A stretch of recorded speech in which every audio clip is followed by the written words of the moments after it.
Hello everyone, welcome back to our Shone's learners academy.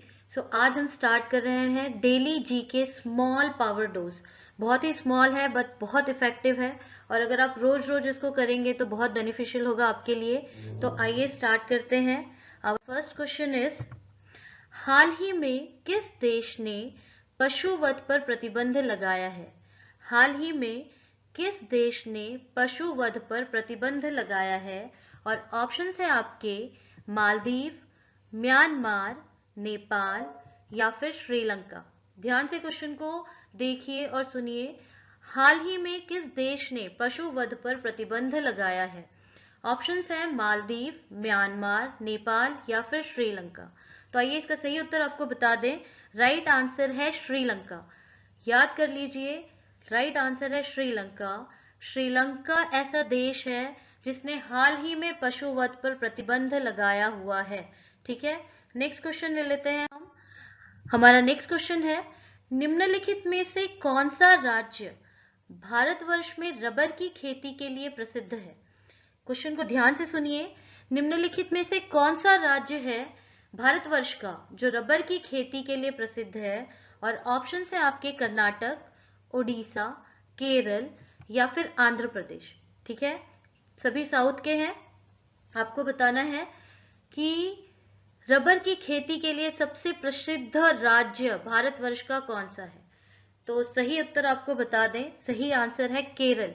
Kerala जो है वो रबर की खेती के लिए प्रसिद्ध है। ठीक है, नेक्स्ट क्वेश्चन ले लेते हैं। थर्ड क्वेश्चन है, हिमाचल प्रदेश की दूसरी राजधानी क्या है? हिमाचल प्रदेश की दूसरी राजधानी क्या है? जैसा कि हम सभी जानते हैं, हिमाचल प्रदेश की पहली राजधानी शिमला है। दूसरी हमें बताना है कौन सी है। ऑप्शन है आपके सोलन, मंडी, धर्मशाला या फिर चंबा। इन चारों में से सही उत्तर आपको बताना है। और यहाँ पर आपको राइट आंसर बता दें, धर्मशाला हिमाचल प्रदेश की दूसरी राजधानी है। ध्यान से इसको करिए, बहुत इंपॉर्टेंट क्वेश्चन है। हिमाचल प्रदेश की दूसरी राजधानी है धर्मशाला। ये सारे ही जो क्वेश्चंस हैं बहुत इंपॉर्टेंट है, तो बहुत ध्यान से करिए इनको। भारत का पहला संचालन उपग्रह IRNSS-1A कहां से छोड़ा गया? ठीक है, ध्यान से क्वेश्चन को सुनिए। भारत का पहला संचालन उपग्रह IRNSS-1A कहां से छोड़ा गया? और इसके ऑप्शन है आपके अहमदाबाद, श्रीहरिकोटा, तिरुवनंतपुरम या फिर बेंगलुरु। ठीक है, इसमें से आपको सही उत्तर बताना है। ध्यान से क्वेश्चन पढ़िए। IRNSS-1A, ठीक है, ये जो संचालन उपग्रह है, भारत का पहला संचालन उपग्रह है, ये कहां से छोड़ा गया था? तो इसका सही उत्तर बता दें आपको, वो है श्रीहरिकोटा। श्रीहरिकोटा से भारत का पहला संचालन उपग्रह IRNSS-1A छोड़ा गया था। ठीक है, नेक्स्ट क्वेश्चन ले लेते हैं हम। नेक्स्ट क्वेश्चन है, भारतीय अंतरिक्ष कार्यक्रम का जनक किसे कहा जाता है? भारतीय अंतरिक्ष कार्यक्रम का जनक किसे कहा जाता है? और ऑप्शंस है अब्दुल कलाम, विक्रम साराभाई, राकेश शर्मा या फिर होमी भाभा।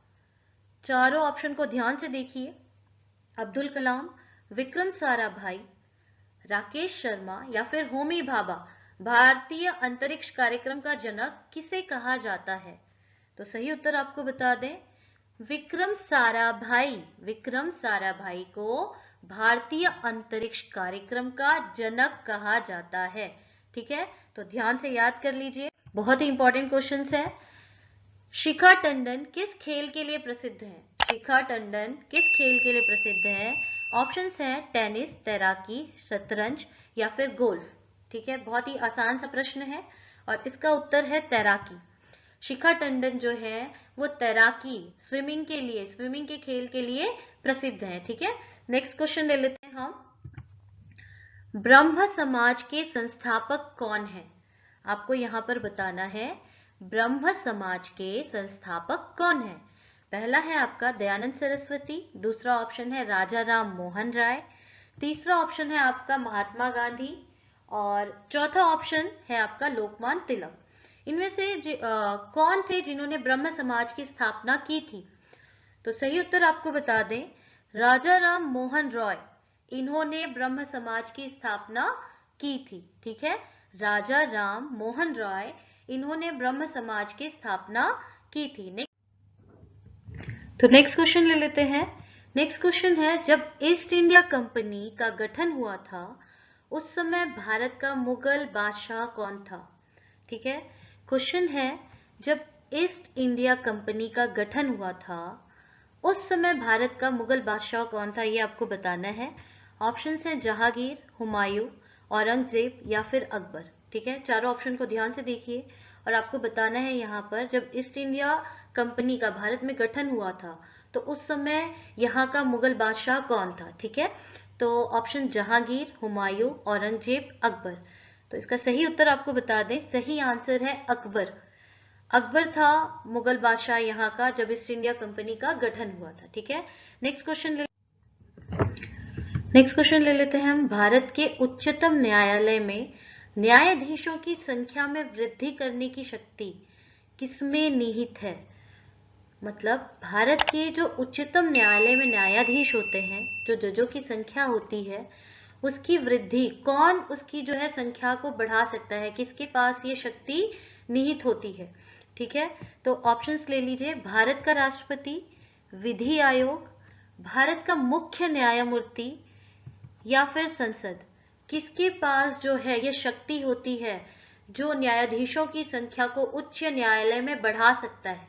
ठीक है, तो इसका उत्तर जो होगा वो सही उत्तर है संसद। संसद के पास जो है वो ताकत होती है, वो शक्ति होती है जिससे वो उच्चतम न्यायालय के न्यायाधीशों की, जजों की संख्या को बढ़ा सकता है। ठीक है, ये हमारा नवा प्रश्न था।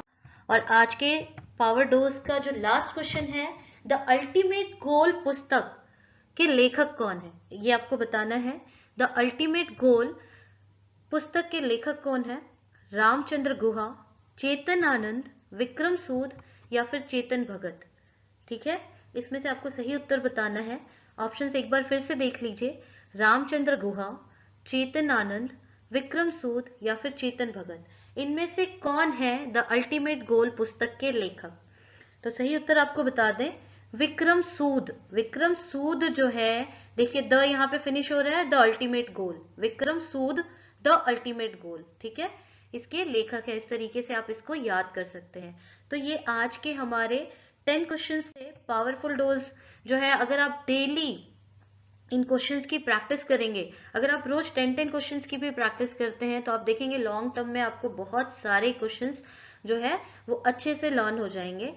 और आज एक कहीं पर मैंने एक पुस्तक में पढ़ा था, बहुत ही अच्छी बुक मैं आजकल एक रीड कर रही हूँ, एटॉमिक हैबिट्स। तो उसमें लिखा हुआ था, all big things come from small beginning.